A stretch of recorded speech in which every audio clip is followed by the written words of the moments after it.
Mr. President, are you going to take any action regarding the Turkish attacks in northern Syria? And have the Kurds, as Senator Graham said, been shamelessly abandoned? So we have no soldiers in the area. We've been talking to Turkey for 3 years. They've been wanting to do this for many years, as you know. They've been fighting each other for centuries. They've been fighting each other for hundreds of years. This has been going on. We were put into this battle, interjected. It was supposed to be a 30-day period, and we've been there for many, many years. And it's time to get out. We're speaking to both sides. We've told President Erdogan how we feel, but we are speaking to both sides, and we're seeing what can be made out of a situation. But we have no soldiers in the area. You know, we're getting out of the endless wars. We have to do it. And eventually somebody was going to have to make the decision. And frankly, we're getting a lot of praise from that decision. People are saying, gotta sometime bring our people back home. We're really serving, and we were serving as a police force. We had defeated ISIS. We defeated the caliphate 100%.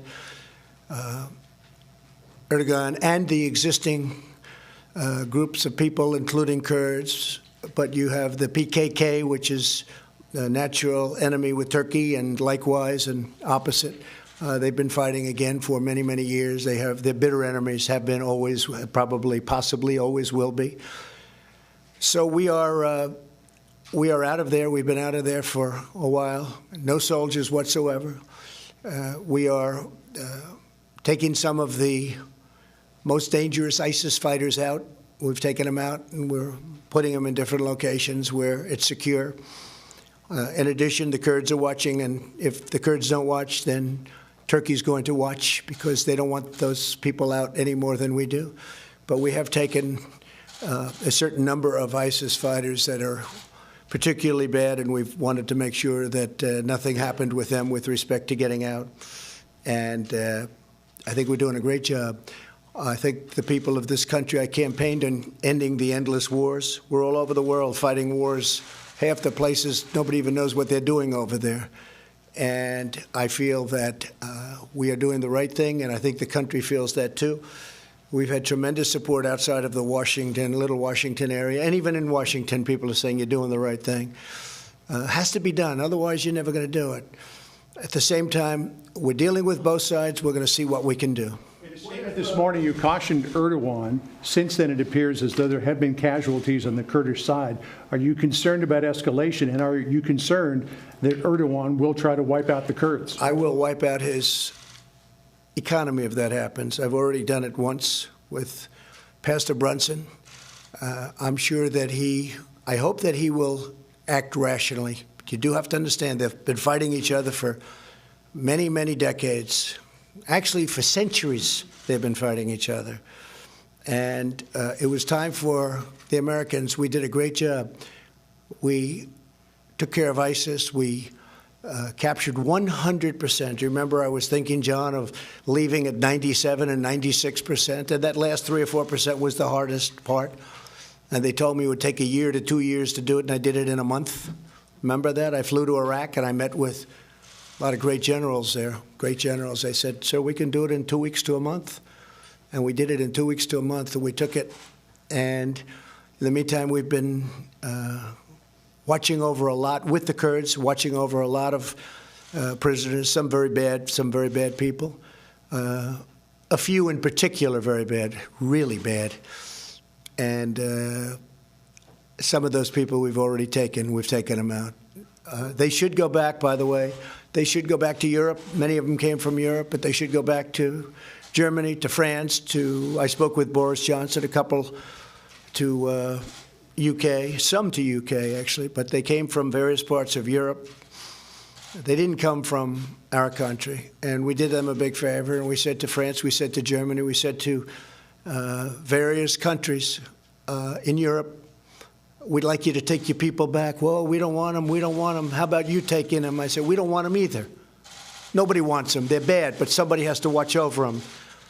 I said, look, we did you a big favor. You take your people back. You take them back. They're citizens in many cases of those countries, of France, Germany. They didn't want to take them back.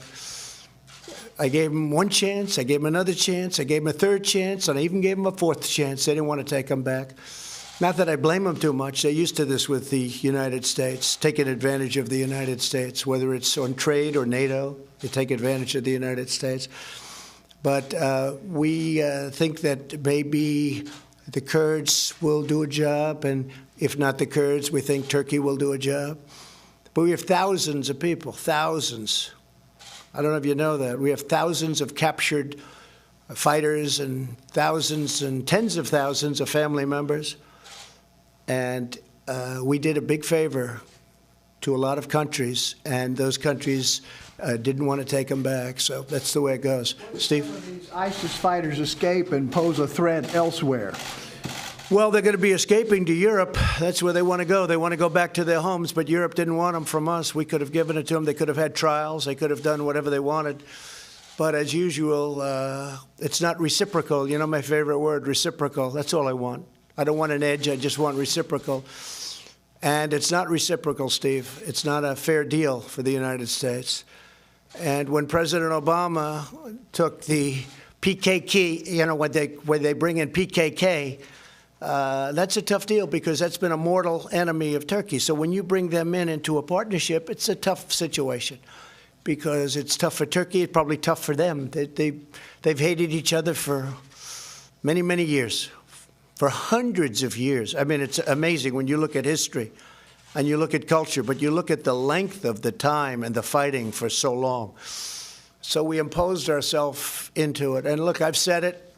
I said it just yesterday. The single worst country, the United States, if you take a look at, you know, what we're doing with countries and the relationships we have with countries, but maybe putting it a different way, the worst mistake that the United States has ever made, in my opinion, was going into the Middle East.